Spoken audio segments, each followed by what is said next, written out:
केंद्रीय निवडणूक आयोगाकडून 334 पक्षांची नोंदणी ही रद्द झालेली आहे। महाराष्ट्रातील एकूण 9 पक्षांची नोंदणी रद्द झाली आहे। निवडणूक व्यवस्था पारदर्शक करण्याचा आयोगाचा उद्देश।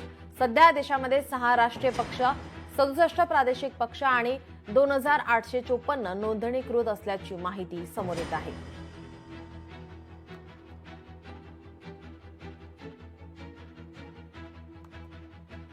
महाराष्ट्रातील एकूण 9 पक्षांची नोंदणी रद्द करण्यात आली आहे। निवडणूक व्यवस्था पारदर्शक करण्याचा आयोगाचा उद्देश आहे। केंद्रीय निवडणूक आयोगाकडून 334 पक्षांची नोंदणी रद्द करण्यात आलेली आहे।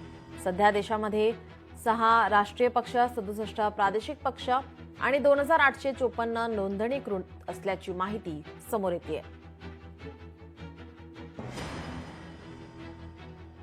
महाराष्ट्रातील अवामी विकास party, Bahujan Rayat party, Bharatiya Sangram Parishad, Indian Milan party of India, Navbharat democratic party, Navbahujan Samaj Parivartan party, people's guardian, दी लोक पार्टी ऑफ इंडिया आणि युवा शक्ती संघटना या नोंदणीकृत अमान्यताप्राप्त राजकीय पक्षांची नोंदणी रद्द केली आहे।